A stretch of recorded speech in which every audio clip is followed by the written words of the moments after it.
Good morning, everyone. It is my great pleasure to welcome you all here this morning. I'm Keats Meyer. I'm the Executive Director of the Madison Square Park Conservancy, and it's really wonderful to have almost all 200 of you here joining us this morning. It's my honor to welcome Jamie Holmes, artist, and Dr. Steph Rodney, writer and editor of Hyperallergic, for this important conversation. As you all may know, the park has been open throughout the pandemic, as of almost all public spaces or public parks in New York. And we've been incredibly honored and moved by our ability to welcome people as they get respite from this complicated pandemic. And we've been honored to be the host to the protests and marches for change during the last month or so. Before we begin, there's a few housekeeping items. If you have a question, please hit the chat function and type your question in, and Brooke will be hosting a question and answer session at the end of the meeting. And finally, we'll be recording this conversation for those who would like to share it with friends and see it'll be on our website going forward. And now it's my great honor to introduce my friend and colleague, Brooke Kamen-Rappaport, who is a Deputy Director at the Conservancy and the Martin Friedman Chief Curator. Good morning. Thank you, Keats, and thank you all for joining us.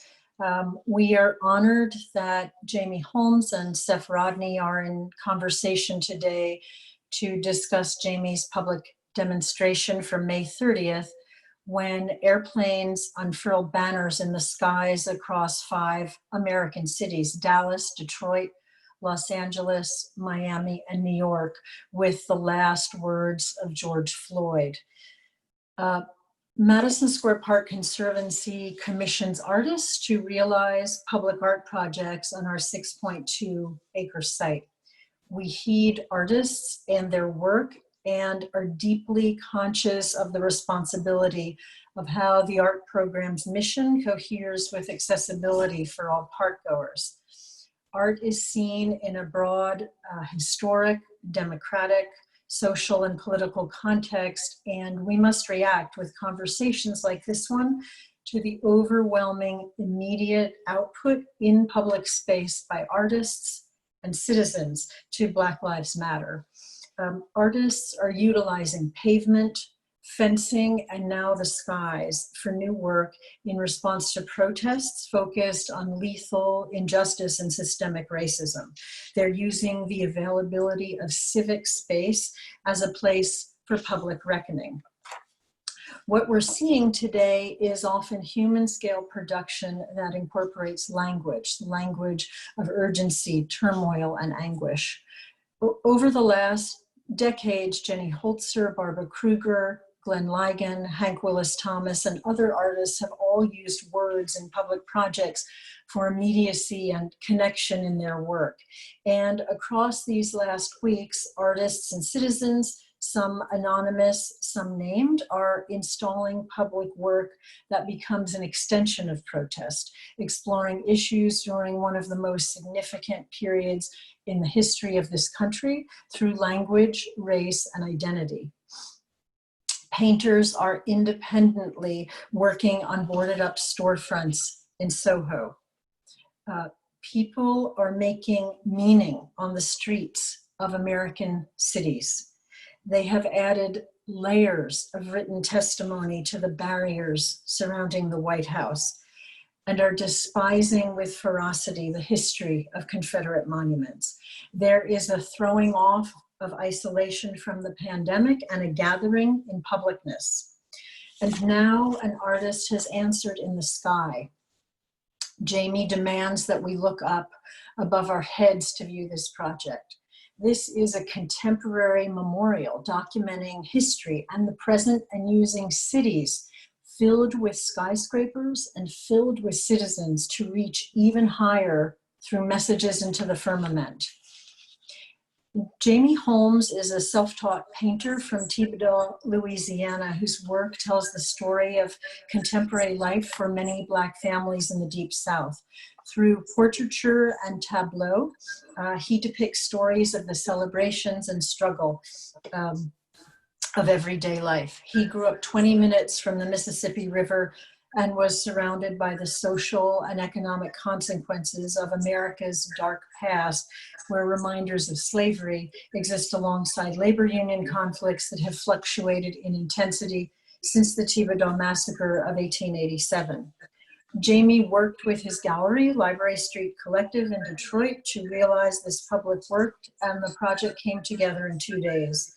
He has also given an offering, in a sense, by adding to his website the opportunity for people to print images of his skyworks for private or public need. His work is in major private collections.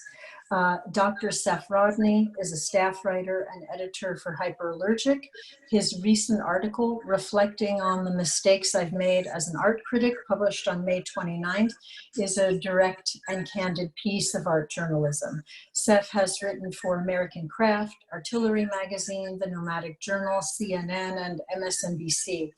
His book, The Personalization of the Museum Visit, was published by Routledge in 2019, and in March he won the Rabkin Prize for Arts Writers, which recognizes outstanding contributions by art critics. He holds a BA from Long Island University, an MFA from the University of California, and a PhD from Birkbeck College at the University of London. Thank you, Jamie, and thank you, Seth, for this morning. Okay, thank you, Brooke. Thank you. Yeah, I appreciate the thorough introduction. Morning, Jamie. How are you doing? Good morning, man. Let's start off right away with talking about your work. Do you have phrases, or you arrange to have these phrases that George Floyd spoke right before his death? Please, I can't breathe, my stomach hurts, my neck hurts. How did you get his words? Is there a place, a record of his last words existing somewhere? And why did you choose these particular phrases? Watching the video, you could hear the words on the video. Mm-hmm. And the video itself was, it was really, really disturbing. And those was the words that really stuck out the most. So I decided to use those. Over time, so many times we heard the phrase, please, I can't breathe, like, why, like that is enough, that is enough right there. If someone says they can't breathe, please, I can't breathe, just like, stop. Like, stop. Stop. And in some ways then, in putting these words in the sky, you're asking for us to stop, right? You're asking for us to stop and pay attention to something. Yeah, just stop, pay attention, and give him, the respect, and give him his final moment of silence. Because, witnessing it myself, in the sky and watching other people look at it, it stopped people in their tracks. And whatever they was doing on the ground, they was able to, like, finally get a chance to, like, wow, this is actually happening. Like, I can't believe this, So I wanted to give him his, his moment of silence, and it definitely stopped me in the tracks. So the work is kind of a memorial then? Yes, right. Most definitely. So well, how did you end up choosing the 5 cities that you chose? New York, Los Angeles, Dallas, Detroit, and Miami. Well, basically it's like the borders of the United States. It's almost like casting a net across the whole United States and capturing everyone at the same time, making them take a look at what's going on. Right, so these are, go ahead, I'm sorry.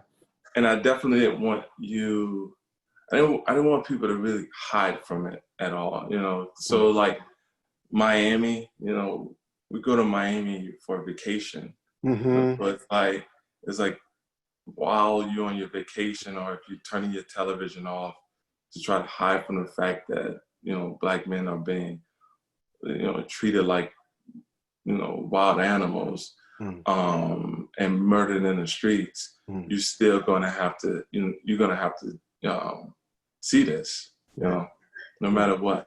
Right. So even in those spots that are associated with those urban centers that are associated with leisure, with getting away from it all, with a kind of escape, you're saying there is none really because there is none for Black men. No, exactly. I just want, if you felt uneasy, it was almost like this is how we feel every single day. Mm. Mm. Mm. Every single day. Right. So a protest to us is every day. Every day we're protesting. We've been protesting since we was born. Mm. Mm. You said something in the article for Artsy that I think connects to what we're talking about. You, and I'm quoting here, even for those who would like to protest from farther away, if they couldn't be on the ground, they could see the banner in the sky and participate in a larger movement, quote unquote. So is seeing a kind of participation then? Yeah, it is, because it's almost like it's a way, it's a moment of education, right? So you could use that opportunity if you're with someone to say, hey, you see this right here? This is what's happening right now as we speak. Like, let's talk about this. It's almost like it's a form of education. It's a conversational piece. Like, you have to talk about it. There's no way of seeing it and not Googling or not talking to someone about it. One of the things that occurred to me in looking at the actual phrases you chose, so I'm going to run through them quickly. Please, I can't breathe. My stomach hurts. My neck hurts. Everything hurts, and they're going to kill me. Now, depending on the order in which you read these, if we start off with the phrases that seem keyed to self-recognition and pleading, my stomach hurts, my neck hurts, everything hurts. Then it seems like once the speaker, once George Floyd gotten to that point where he recognizes what's happening to himself, then he makes an outright appeal to the cops' presupposed humanity. He says, "Please, I can't breathe." So there, in that moment, there's an appeal to someone to help him, to save his life. And then when he realizes that they're not going to do that, right? Because the lead police officer, Chauvin, had his knee on his neck for 8 minutes and 46 seconds. At some point during that time, he realizes that that appeal is not going to work. So he says to everybody else, they're going to kill me. So it seems to me that there's this kind of internal recognition, and this external pleading, and then this plea to the people who are watching. Yes, most definitely. They're going to kill me is a call for help. He's, like that is a call for help. Like, everybody, like, please, like, they're going to kill me. Like, do you see this? You know what I mean? He didn't want to die, so, he's begging, and one thing that really hurts is, seeing a grown man, grown male, pleading for his life, begging, And at some point, he even calls out for his dead mother. He calls out for his mom. Is like, who doesn't? There's times where I've been in a car accident, and the first thing I thought about was screaming my mom's name. It's just like he's pleading, and it's like you have to be a real heartless person to not see that. But what I think what your work is doing, or what the project has done, is essentially it's amplified that plea, right? Like it's moved it from the precincts of Minnesota, where George Floyd died, out into these other urban centers, out into the sky. Basically, you're saying, hear this plea, hear it every single day. Yes, yes, yes. Because, I mean, if you're in New York and you see a plane flying that's saying they're going to kill me, and you know the story, that is very, very powerful. It is very powerful. Right. So I want to get to another thing that you said, and this comes from Gallery Magazine. In Gallery Magazine, I think it was just this past month, you said, like countless silenced and fearful young Black men, I have been the victim of police misconduct on a number of occasions in my life. At some point, they will realize they can't kill us all. Do you still feel that way? Do you still think that at some point that police officers, members of the police force, will realize that? Yeah, they're definitely going to realize it, and it sucks that it might end in a really, really bad. It's just going to be it's going to be violent, you know? It's like they're speaking. How do anyone expect to speak the same language if you don't study, you know, their language? So what I'm saying is, they're speaking in violence.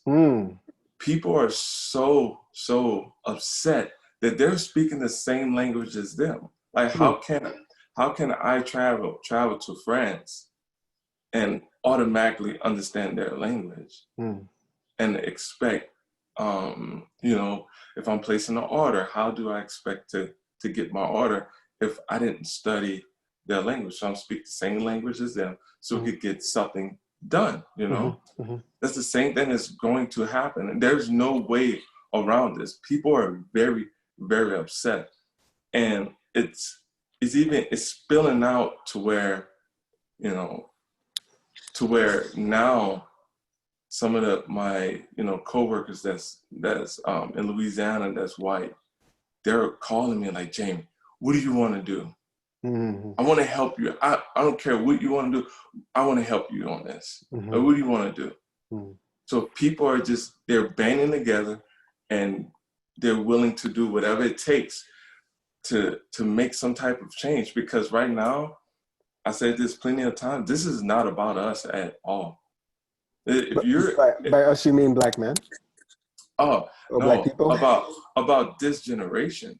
Oh, this is beyond us. We it's to a point to where we have to make sure our kids and those young adults, we have to start paving the way so at least they can have a better world. Because I don't want to have to keep seeing this in my lifetime.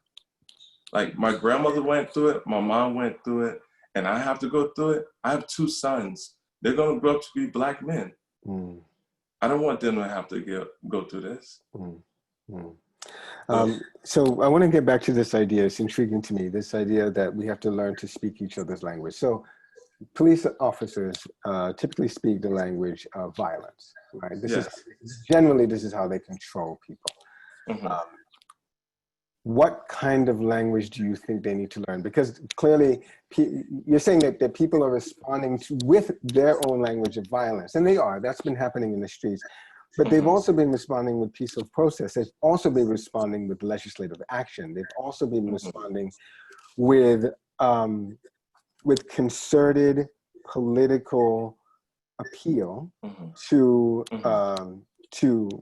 district attorneys and to criminal justice reform groups. So there's a kind of, there are other languages that are being spoken now. Yeah, exactly. Do you think that police officers need to learn those languages?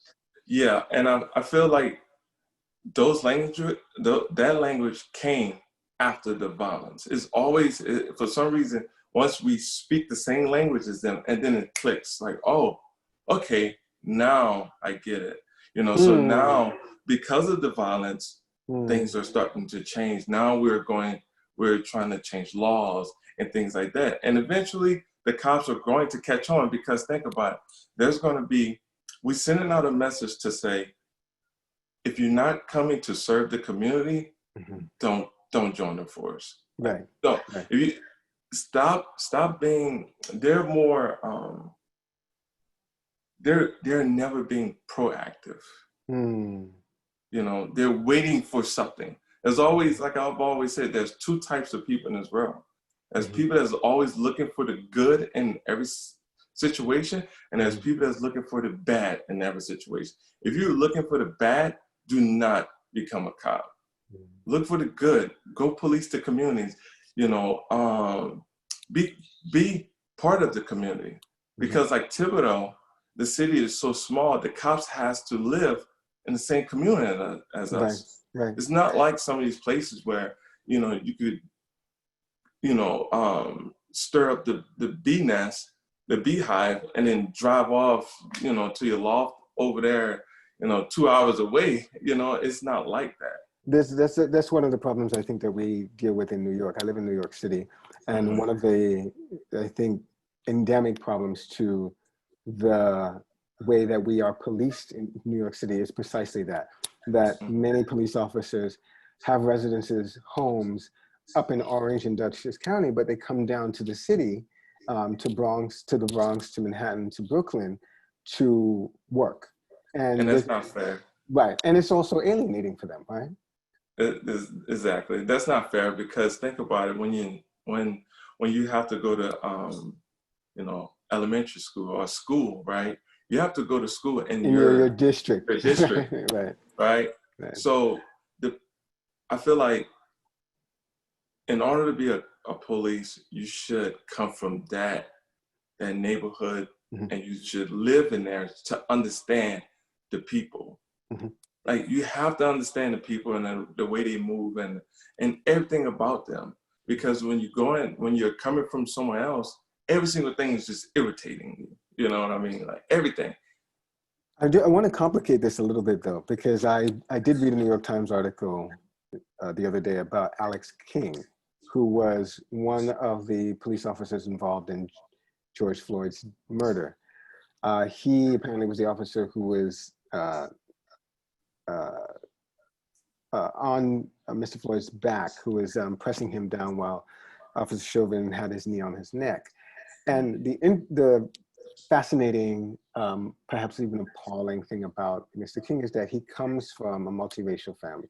He himself, I think, identifies as Black. And he joined the force specifically, according to the New York Times article, to be able to mitigate some of the wrongs that he saw being perpetrated by police on Black people. Yet there he was on his third shift, caught up in the violence and not being able to actually, or not finding the way to mitigate it at all. There's a way. I feel that I feel that at some time when things, if you see something that's wrong, you stop it. There's a way. Just talking is not an answer. If you see another man on the ground crying and screaming for help, that I'm going to die, you grab that police officer, and whatever happens after that, it happens. It happens. So my question is, why do you think that didn't happen for King that day? Why wasn't that King's response? I think that within the police force, I've always felt like they're almost like a gang, almost. If he was, maybe he was fearful, I'm not sure, but there was definitely a way. I don't know what he identified himself as. I would hate to say that he identified himself as, you know, maybe at the moment, did he identify himself as, this is not my problem? This is a poor Black man, even though I might say I'm Black, but maybe because this might be a poor Black man. Maybe he was trying to find his, I don't know, his way of justifying why, trying to justify his reason for not stopping it. I'm not really sure. So, but he definitely could have stopped it. Right. Let's get back to the work. I think one of the aspects of the work that I think that people haven't talked about very much, but I think is crucial to it, is the idea of visibility. I mean, you're putting words into the sky, words that are quite provocative, and it seems to me that that, as we've discussed, that you're pointing to the situation that Black men, Black people have to deal with daily, constantly. In some ways, you're making that situation hyper visible, right? So there's a way in which that hyper visibility precisely goes against the grain of not seeing these stories, not hearing these deaths that happen, that frankly the public wouldn't necessarily know about unless we had the video, right? So there's a way in which you're saying, it feels to me like you're almost extending our perceptual reach. You're extending the reach of the perceptual reach of all audiences and by way of making the situation of Black people hyper visible. Does that make sense? Yes, most definitely. And this project, like coming from this form of protest, coming from a kid that comes out of your neighborhood, that was a way of saying, wow, like, they're just reaching, like really reaching, as many people as possible. Like, it's like the loudest yell possible, if that makes sense. Because I understand the frustration that was on the ground. Because I said in one of my other interviews, I was that person a year ago, to where I just, ready for the violence, ready to burn, ready to just act, just whatever it took, like to get these people to understand, like, I'm hurt. I want you to feel how I feel now. 36 years of my life, growing up into this society, I'm tired. So it's like, instead I had enough time to actually think things through on how I wanted, what is the loudest form of that emotion.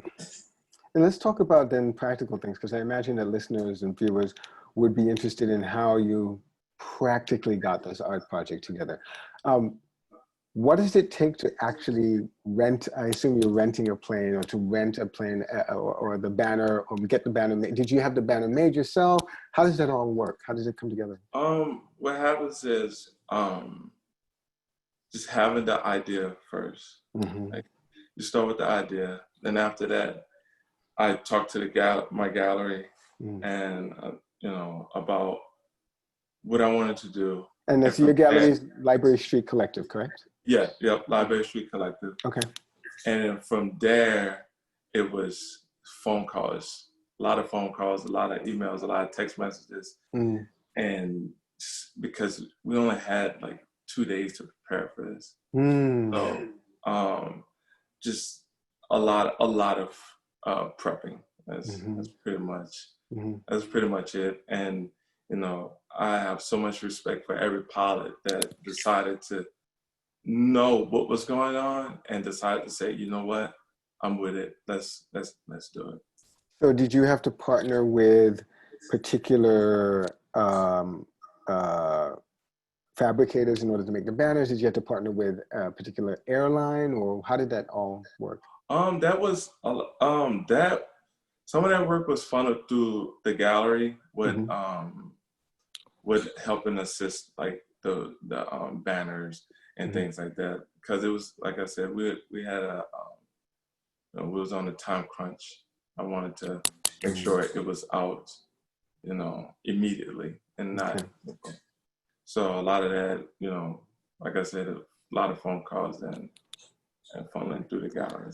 Okay, and you felt an immediate need to get this out immediately, because, well, why? Because silence is the reason why we're where we're at right now. So it's like you can't be silent about the situation. But a lot of people, they're always asking like, hey, you know, what can I do to help? Mm-hmm. It's like, don't be silent about it. Mm-hmm. If you have someone in your family that's a racist and you know it, you call them. You call them today. After we get off the phone, you call him and you let him know, like, this is not acceptable. And if that's how you want to live your life, don't come around my family. Don't come nowhere around me. We have to start either trying to change these people, or we have to push them to way away from us, and whatever they want to do. Because right now, this mission is about unity, about recognizing that everybody matters. If you know, this is supposed to be the land of the free anyways. And we haven't been free since ever. Since ever, right? Yeah. It's Right. like they put a Band-Aid on all the situations that, you know, that we brought up. Right. That was it. So I think for people who are on the call, they may not know the work behind you is your work, right? The painting I'm seeing behind your head. Yeah, that's one of my pieces. Yeah. Okay. It's in my kids' room right now, so Okay. it gives them something to look at. Right. So what I'm getting at is the banner project is very different from the work that your gallery, for example, people who follow you, people who collect you, know you for. So Yes. right, which is the kind of painting that we're seeing. Well, the banners was is almost like an extended version of what I'm used to painting about. Because I've always painted about, if you look at, I have works from like 2016 where I'm talking about police brutality because I was faced with it. So I've always talked about it, and now I was just able to have a bigger platform to yell it, you know. Like this is my way of screaming it out to the public, and also having on my website, you know, free prints and things like that, so people could say, wow, like this is, you know, like to be involved also. Like this was my way of getting everyone involved. So right. So what I wanted to ask was how you think the Banner Project might influence your practice going forward, but it sounds to me like you're saying that it's kind of it has something to do with what you've been doing. Yeah, it is basically what I've always did, but the banners actually influenced me more because seeing the response from around the world was mind-blowing. Mind-blowing, because I mean, from Greece to Korea, Mexico, you know, around the United States, to Israel, to seeing how impactful it was, it made me now want to be on the ground more.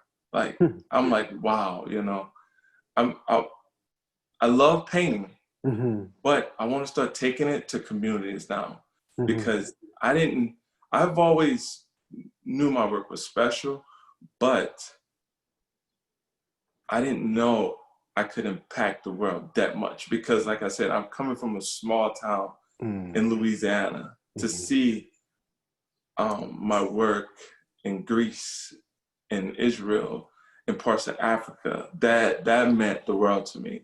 So now I feel like, you know, it inspired me to say my voice is bigger than I've always, you know, I never expected it to be.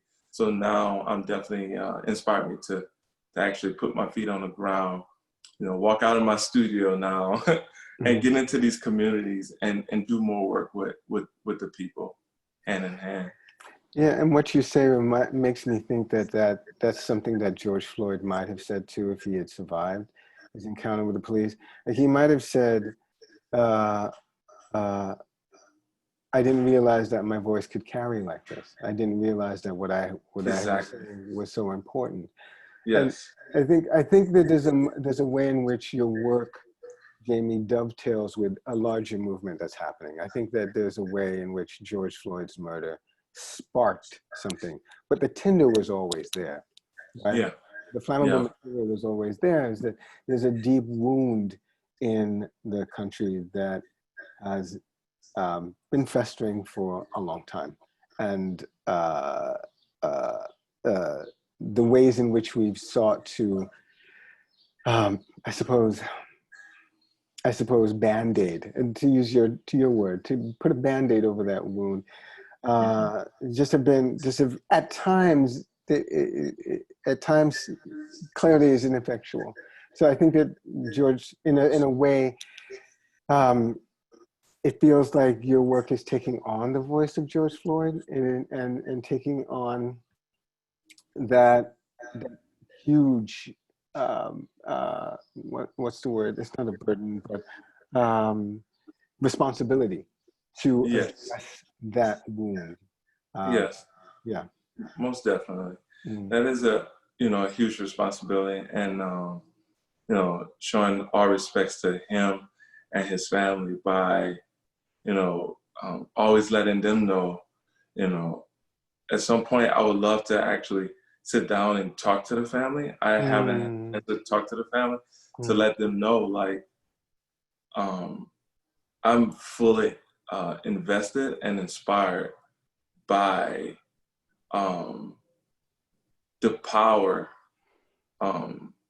that he had. He had a lot of power, because there's no way that this amount of change would happen from, like, this is very powerful. This is a really powerful movement, and I'm inspired by everything. I'm inspired by him, and because they had early footages of him talking about the same things about communities and things like that. I don't know word for word, but I saw some of his other. I know what he stood for. He stood for these things that we're fighting for right now for him. So it's almost like a continuation of just finishing his journey, like showing respect, to him, and inspire me enough to say, hey, like, I have a voice. I still have my voice, and let's make some of these changes. Let's get to these communities and help out, whatever they need help with. And I feel like being an artist is awesome, because, like, we're able to do things that I feel is not to put anyone that's not an artist down. It's just artists, we think so far out of the box sometimes that it's a beautiful, it's a real beautiful thing, like, when it comes down to what I'm seeing right now, that like with painting the basketball courts, like, just showing, like, just putting art in places where you wouldn't expect it, so. Oh, so you mean the murals that are going up in city centers? Yeah, like, it's a beautiful thing. When I was in Detroit last week, we rode bikes, and I took pictures of so many murals, and I sent them all to my little boys, and they was like, "Oh my God, this is so cool," because they still live back in Louisiana. They don't have murals out there, so it was like, it inspires them to eventually do murals themselves.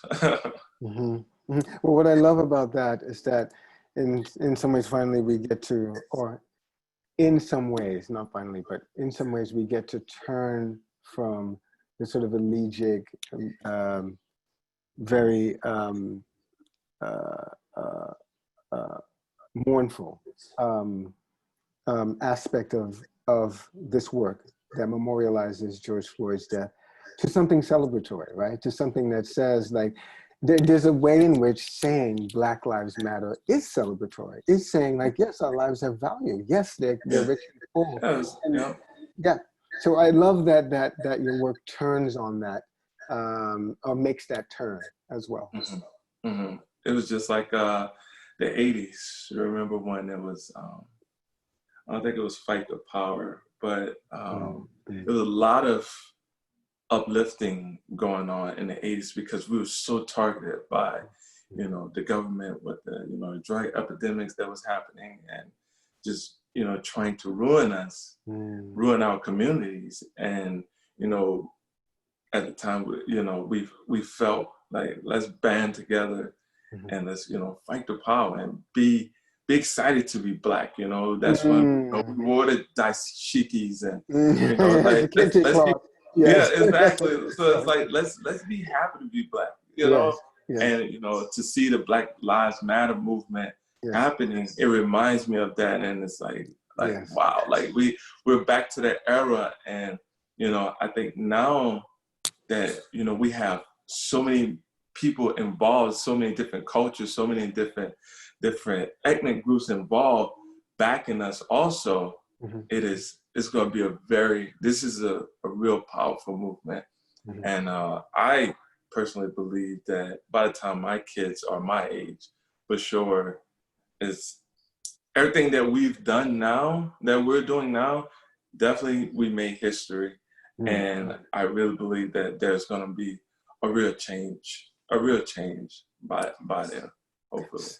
So thank you for that, Jimmy. I want to start taking questions. There's a question that came in on the chat window from Sarah Stein Sapir. Hi, Brooke. Hi, Seth. Please continue. Okay. The question is for Jamie. She says, you touched on visibility a bit earlier. Do you consider the banner works, the actions themselves, or the viewer's engagement with them, or photo documentation? All of the above? Do you plan to continue to fly them? I feel like it's all of the above. Will I continue to fly banners? I don't know. I definitely inspired enough people to actually fly banners there themselves. Because I've been seeing banners being flown for protesting Black Lives Matters, for Breonna Taylor. So definitely, and I inspired enough people to where they're continuing the journey. Like it's not stopped now. This is where we're at now until we start seeing changes that we want to see. So I have another question from Linda Stillman. She asks, how did you decide on the medium of signage in the sky? And did you consider other strategies?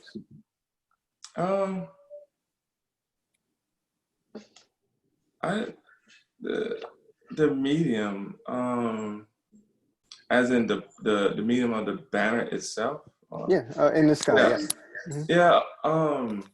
They really just wanted to get the words up there. So.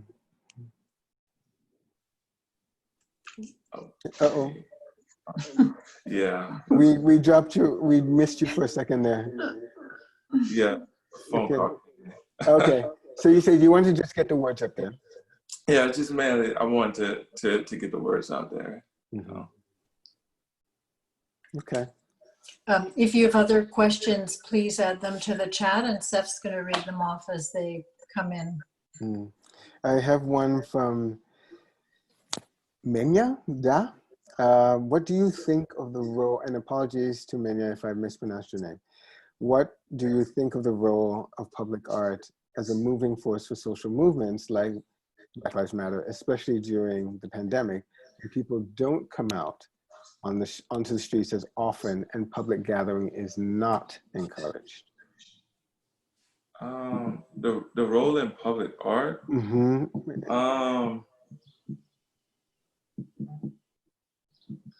I feel like the role in what public art is, it's free. There's no gallery walls. There's no rules to it.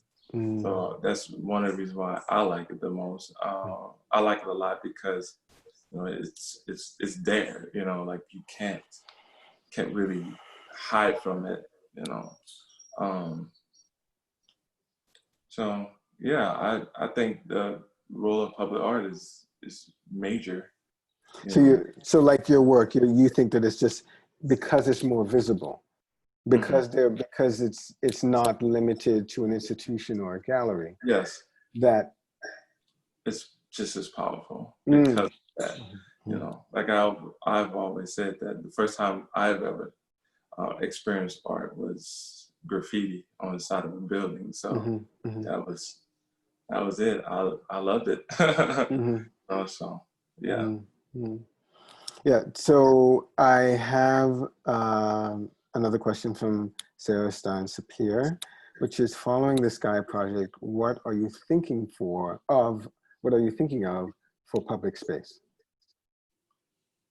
Following the, please read that part again. I'm Yeah, sorry.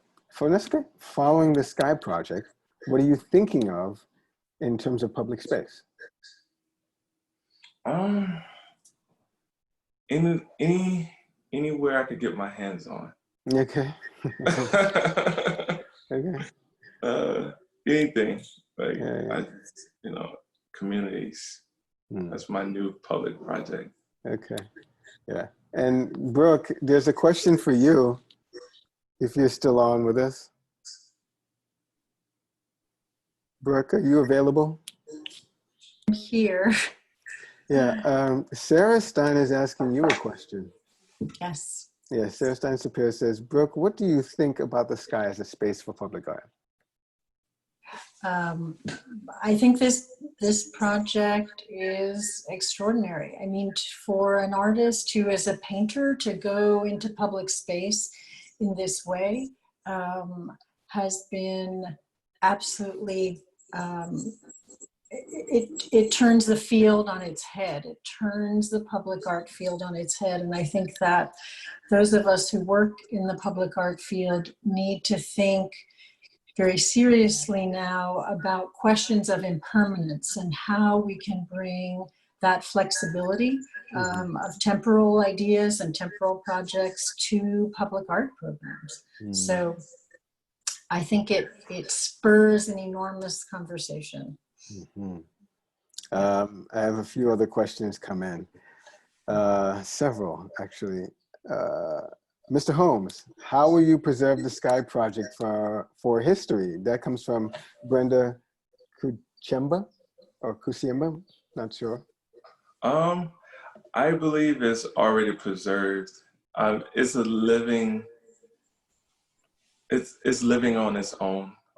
So it won't go anywhere. I think it's going to follow me and follow Black Lives Matter and George Floyd for the rest of our existence. Mm-hmm. So how is it being preserved? Just to be clear on that, through video, through we have video and photos of the project. Okay. All right. Yeah. All right. Micah Bozeman asks, can you discuss the roles of temporary versus permanent works like monuments in the public realm? Should we even have permanent works of art? Provocative question. Should we even have permanent works of art?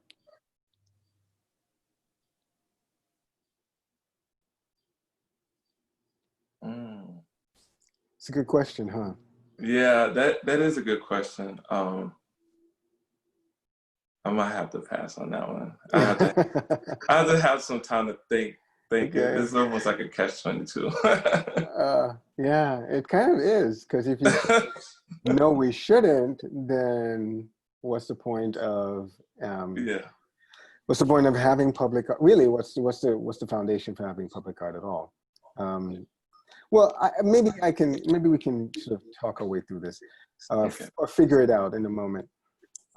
Maybe there doesn't have to be a binary. Maybe it doesn't have to be one or the other. Maybe both and, right? We can have permanent, or I really don't think, I actually fault the word a bit, because I don't think any work is permanent. I think that as empires rise and fall, public art pieces are destroyed or moved, whatever. So I think anything really is only ever semi-permanent. But we can have both, and there is something sort of, because we are a culture that builds these kinds of monuments that tend to stay in places for a long time, right? There's a kind of other power that gets called up by something that is ephemeral, something that is like written on the water, something that goes away. That actually, I think, precisely because it goes against the grain, has a way of capturing our imaginations that maybe other works don't. Yeah. Yeah, would you agree with that?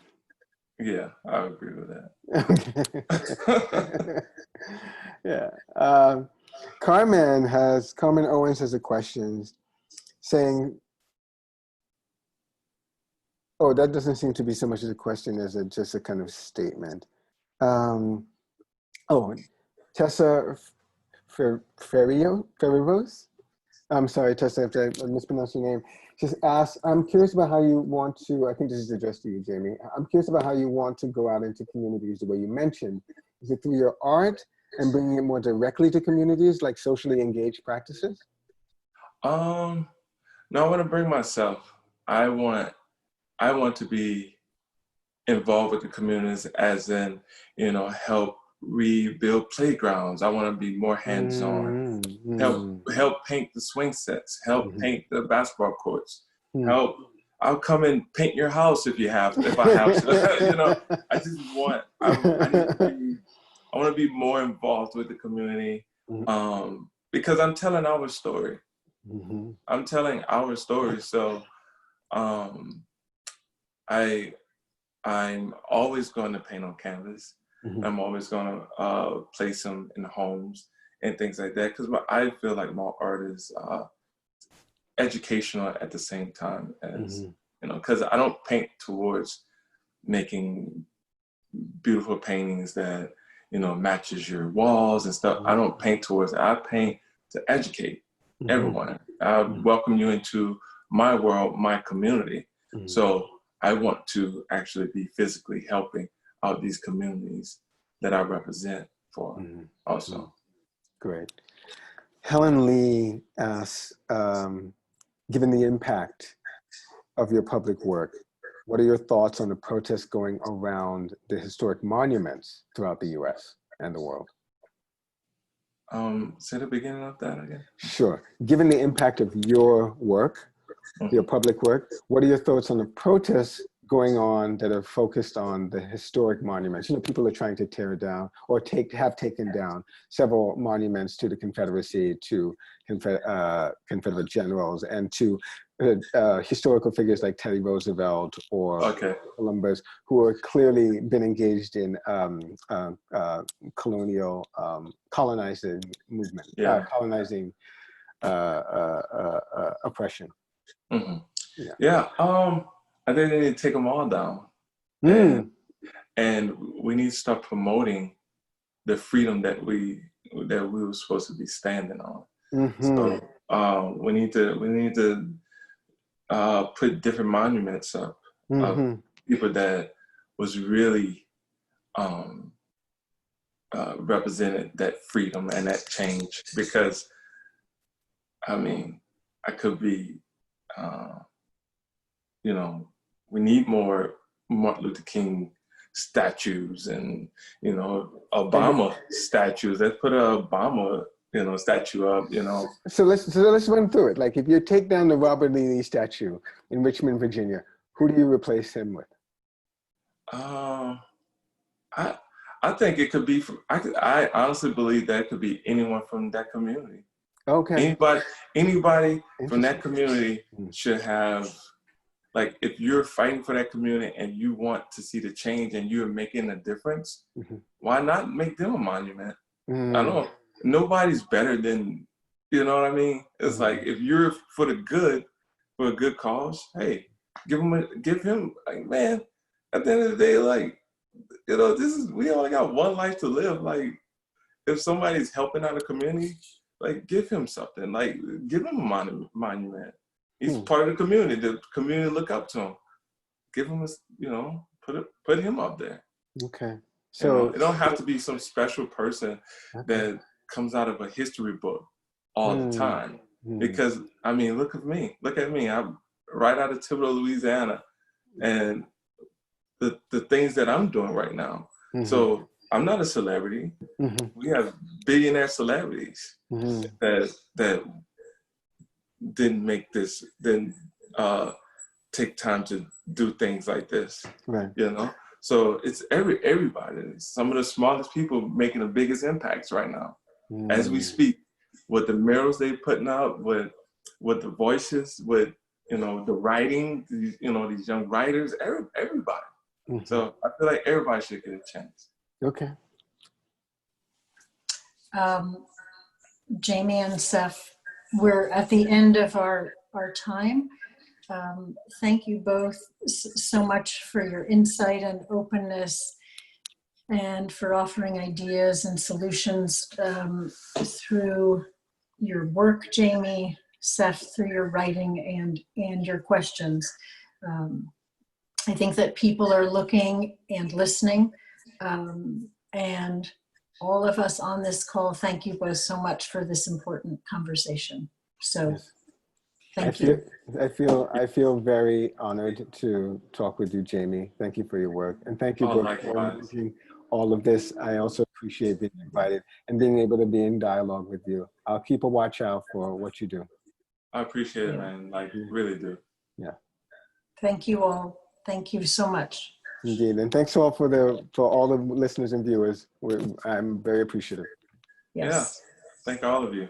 We're pleased that so many people came on Mm-hmm. to listen about the enormous impact that this project has had. So thank you and stay well, everyone. All right. Thank you.